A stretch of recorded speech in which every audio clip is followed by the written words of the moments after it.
if you don't know how to manage risk, then don't try taking risk. What is risk management? Risk management is the process of identifying, assessing, and mitigating potential risks that might impact your business objectives, projects, and operations. How do you take risk so that in the end your risk gives you the result that you desired? You need to understand the art of risk management. Risk management is a systematic analysis of uncertainties and taking proactive measures to minimize their negative impact while maximizing potential opportunities. So every risk comes with an opportunity. Every risk comes with an opportunity. So you want to make sure that the impact of the risk is what? Managed, and that the opportunities that come with it is maximized. That is what risk management is all about. Now, there are certain components of risk management, about 6 of them. So I'm going to quickly run through them. The first one is risk identification. You have to have a skill in identifying potential risks that could affect your business or that could affect your organization. So this involves brainstorming with the people that matter, okay? Your stakeholders, your team members, your board, all right? You need to brainstorm. You need to, in brainstorming, you can review historical data, and you can also use various tools and techniques such as rich registers. You can use checklists. You can use a SWOT analysis. A SWOT analysis reveals the strength of the organization, the weakness of the organization, the opportunities that may come through the risks, and the threats that exist in your market arena. All right? So this SWOT analysis can help you identify the internal and external risks. So the strengths and the weaknesses are your internal risks, while the opportunities and the threats are the external risks. Now, number 2, apart from risk identification, which is the first thing, the next thing you need to do is what we call risk assessment. Risk assessment is a bit different from risk identification. Remember that there are tools you use to identify the risk. But then, in risk assessment, you are basically trying to assess the risk to determine the likelihood of occurrence and the potential impact. Okay, can we take this risk? If we take this risk, what impact will it have on our business, on our organization, or on the objectives that we collectively hold? Risks are typically evaluated based on criteria such as the probability, the severity, and the urgency. Okay, you assess your risks on probability, you assess your risk on severity, and you assess your risk on urgency. What's the probability that this risk will turn out to be something great? What's the severity of the impact of this risk? And how urgent do we need to take this risk? What will be involved? Now, you can also do a qualitative assessment of your risks, which normally involves some kind of subjective judgment. You can kind of think through subjectively, okay? Meanwhile, a quantitative method of risk assessment may involve the use of mathematical models. It may involve the use of data analysis to quantify the risk. So you may want to quantify the risk. How much personnel will go into this? How much resources? How much plant? How much facility? How much time? All right? The third process in risk management is risk analysis.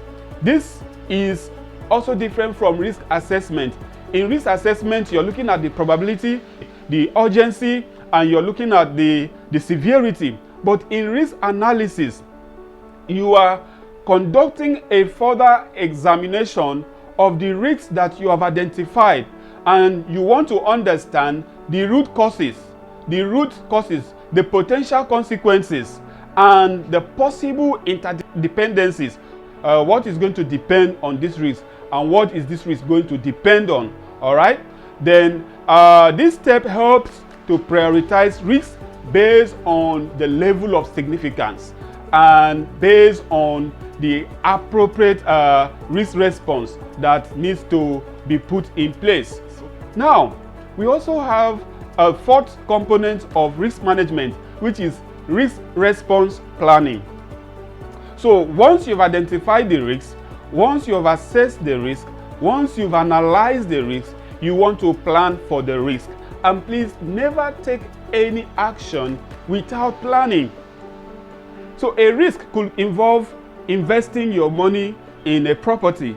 A risk could involve taking a loan.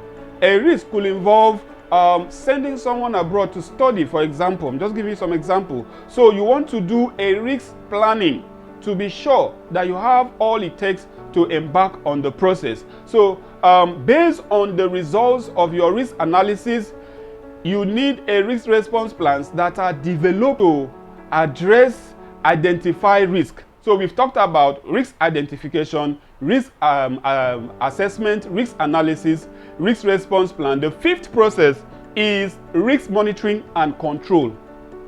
After you have your plan in place, you also have to have monitoring and control measures in place. Okay? So basically, risk management is an ongoing process that requires continuous monitoring and control. So you need to track the implementation of the risk or of the risk response. You need to track the implementation of the risk response plan.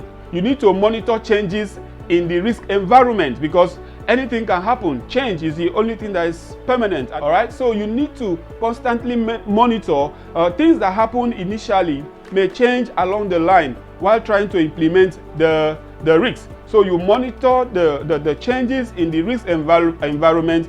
You assess the risks periodically to ensure that they remain within acceptable tolerance level. Okay, if you were to do a project in your company, in your organization, and the financial risk was supposed to be $20 million, and as you're going, you begin to discover that the risk is going to require more.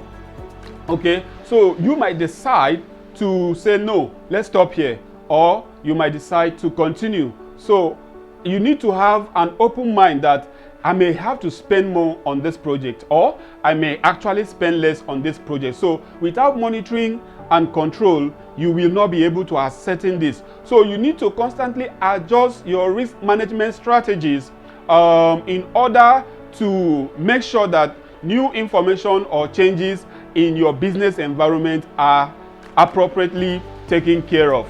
Okay? Now, the last but not the least process in risk management is what we call risk integration with organizational process. You should integrate effective risk management into the organization's overall decision-making process and governance structure. When something happens and you take a risk and it turns out that you made a good choice, it turns out that you did the right thing in taking that risk, then you can make it become a process, or you can make it become part of the process of your organization. All right, so it becomes part of the governance structure. All right, you set up a department, you set up a team that will always manage that risk whenever it comes up. All right, and in that way you save time in the future. Now, it should be aligned with strategic objectives. You build the risk into the strategic objectives, operational activities, and project management plans of the organization. This will help you ensure that the risks are addressed in a systematic and coordinated manner across the organization. So those are the 6 essential steps you need to take in managing risks.